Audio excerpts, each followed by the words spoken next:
puji syukur saya panjatkan kehadiran Tuhan Yang Maha Esa yang pada mana hari ini Pak, Bu, kita masih diberi kesehatan, kesempatan, nikmat, rezeki bisa berkumpul di PT kita yang tercinta ini atau perusahaan kita. Yang saya hormati di sini Bapak Manajer, yang saya hormati di sini Bapak KPU, yang saya hormati di sini Bapak HRD, yang saya hormati juga Ibu Personelia, yang saya hormati juga para staf kantor, mungkin ada tim medis kita di sini, yang saya hormati juga para staf karyawan hari ini pada hari ini. Perkenalkan Pak, nama saya Kiki, saya adalah konsultan kesehatan dari provinsi, khususnya dari LPPK, Lembaga Penyuluhan Penyakit Kanker Indonesia.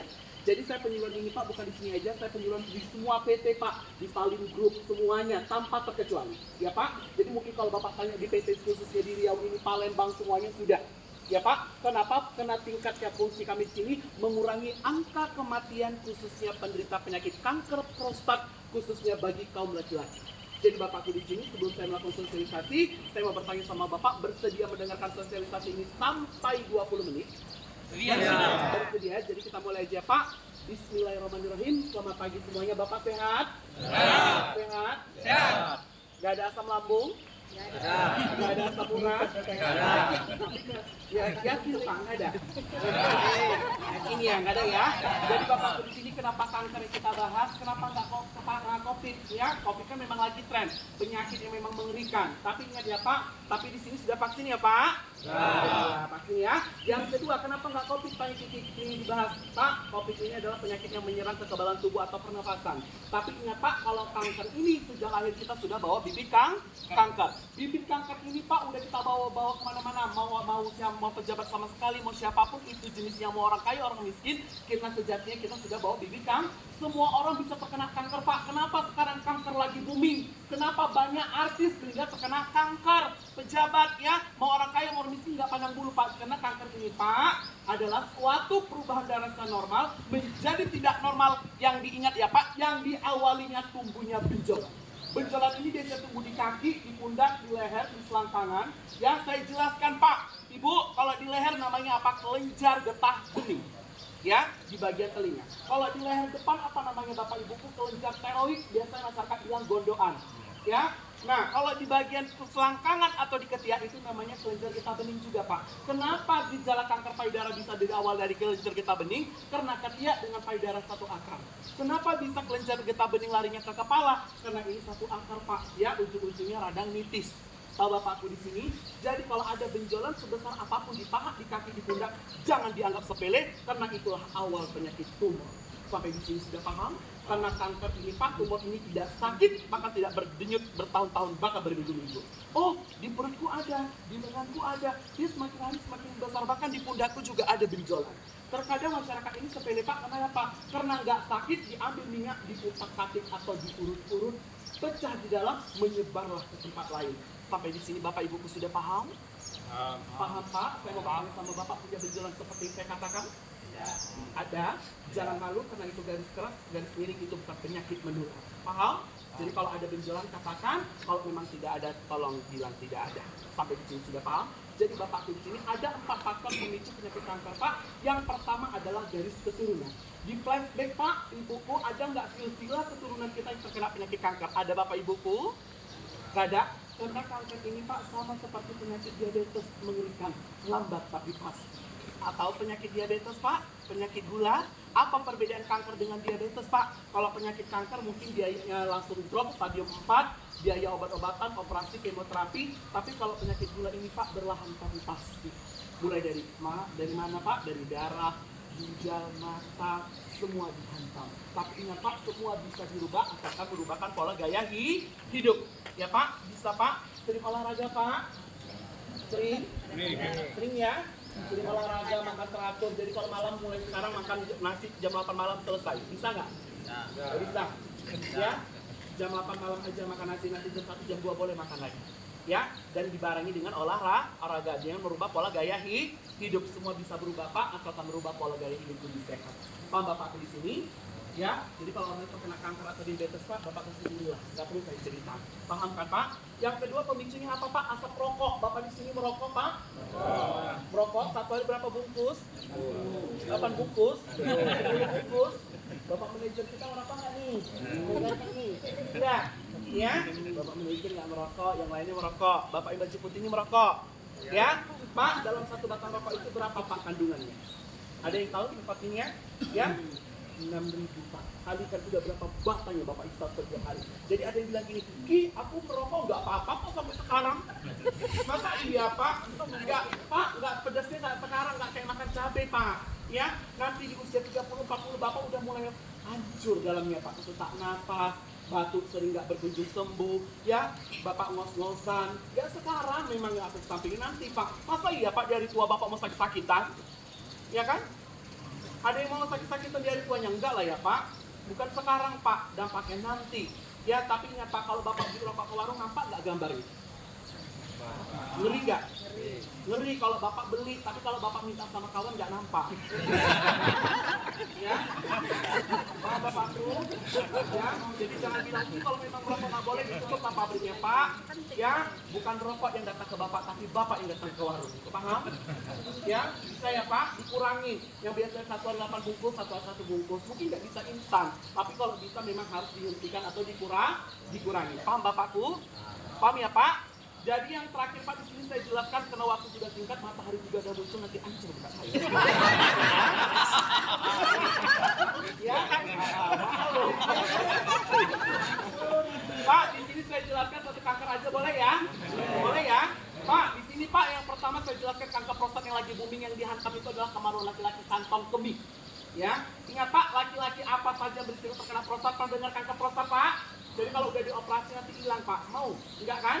Jadi Bapak di sini laki-laki yang berisiko terkena prostat yang pertama Pak diingat, laki-laki yang sering-sering menahan hasrat. Ingat Pak, tidak boleh laki-laki sering-sering menahan hasrat juga ya Pak. Minimal dalam 1 bulan berapa kali Pak? 12 kali dalam 1 bulan, bukan 1 hari 12 kali Pak. Ya, paham? Ya, tidak boleh laki-laki sering menahan hasrat. Kenapa? Setiap malam laki-laki menghasilkan sperma. Yang kedua, laki-laki yang sering mengangkat beban berat.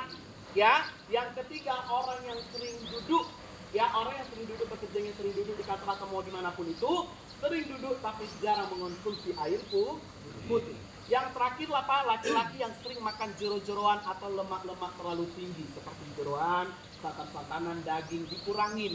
Ya Pak, karena yang berisiko kena prostat ini di usia 30 sampai ke 40 ke 50 tahun ke atas.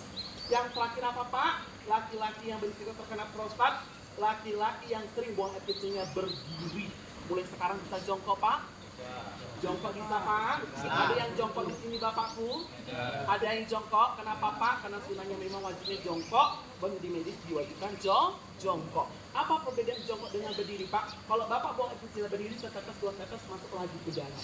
Tapi kalau Bapak buang air kecilnya jongkok, ada penekanan di paha dan di pinggang, terhimpit, keluarlah semua tuntas. Bisa ya Pak? Tapi kalau Bapak punya kebun, mana tahu Bapak buang air kecil dari kebun jongkok, kalau dulu ke bawah nggak terbulan. Ya Pak, paham ya? Nah, bercanda sedikit apa ya Pak? Nah, yang terakhir Bapakku di sini, nah, yang terakhir ciri-ciri penyakit kanker prostat ini perhatikan jika nanti ada gejalanya yang saya bilang Pak, Bapak langsung konsultasi ke dokter atau rumah sakit setempat ya Pak, karena gejalanya ini nggak pasti tapi sangat berbahaya. Gejala prostat ini Pak, yang pertama perhatikan saya, kita sudah selesai ketawanya. Gejala yang pertama Pak apa? Suka pipis pada saat malam hari lebih dari 2 kali. Karena penyakit prostat ini Pak sama seperti penyakit ginjal, diabetes, dan yang terakhir prostat. Nah Bapak periksakan ke dokter, oh ginjal Bapak aman kok. Periksakan prostatnya, oh prostat Bapak aman. Periksakan diabetes, karena dia sama gejalanya. Suka bolak-balik kamar mandi pada saat malam hari. Yang kedua gejala prostat ini apa Pak?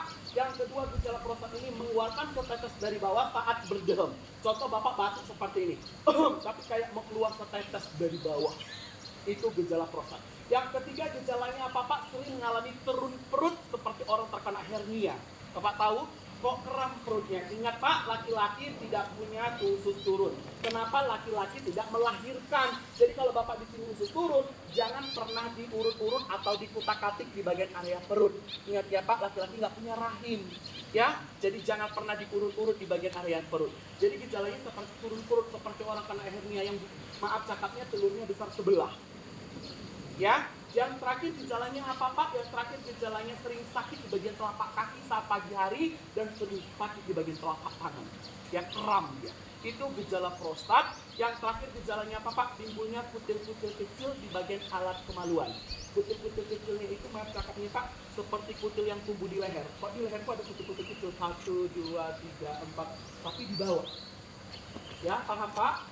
Ya, itu gejalanya. Yang terakhir gejalanya Pak, putih-putih seperti terkena sariawan di bagian alat kemaluannya. Itu gejala prostat. Sampai di sini sudah paham Bapakku? Paham ya? Jadi Pak, di sini Bapakku di sini. Nah, untuk mendeteksi kanker prostat ini Pak dengan melakukan pemeriksaan di rumah sakit. Tapi mungkin di sini kita bukan tergantung biaya ya Pak. Saya nggak bisa menjungkal rezeki Bapak di sini. Ya, mungkin saya kerja saya nggak sempat bisa melakukan mendeteksi prostat ini dengan melakukan colok dubur. Pernah dengar? Mencolok dubur kayak seperti zaman dulu itu Pak, seperti mencolok dubur ayam mau bertelur. Pernah nggak? Ya, caranya bagaimana? Ambil jari kelingkingnya Pak, dipotong kukunya, jangan tangannya. Ya, dipotong kukunya, dicuci bersih, dikasih minyak zaitun, dimasukkan ke anusnya, diputar selama 3 kali. 1, 2, 3. Kalau ada benjolan keras, itu positif penyakit NDN. Ya, Bapak putar lagi selama 3 kali, berarti 6 kali putaran dong Ki, seperti memutar arah jam. Oh, adalah benjolan lunak, itu baru positif penyakit prostat. Sampai di sini sudah paham Pak? Paham ya Pak? Paham? Yang terakhir Pak, di sini pemicunya apa lagi? Nah, di luar dari pemicu ini Pak, saya jelaskan tidak boleh di sini suka bergonta-ganti pasangan. Paham Bapakku? Bisa menyebabkan kanker serviks untuk istrinya, yang kedua terkena kutil kelamin, yang ketiga kena penyakit sifilis, yang keempat HIV atau AIDS. Bapaknya setia di sini? Ya. Setia ya? Bukan setia tikungan ada kan Pak? Gak ada ya Pak? Ya, kanker serviks ini bisa penularannya melalui pasangan kita yang tidak setia. Paham Pak? Ya, karena yang menular itu cuma satu kanker, yaitu kanker serviks. Contoh Bapak jajan di luar, besok malam pulang ke rumah bergantian dengan istri, positif lah istri kita bisa terkena namanya virus HPV human virus papilloma. Ya, jadi Bapakku sudah paham? Jadi Bapakku di sini sudah paham? Kalau memang sudah paham, Bapak di sini kita sudah selesai Pak. Di sini mau mencegah atau mengobati seperti di perusahaan lain? Mencegah atau mengobati? Mencegah. Yakin mencegah? Yakin? Karena apa Pak? Investasi yang paling mahal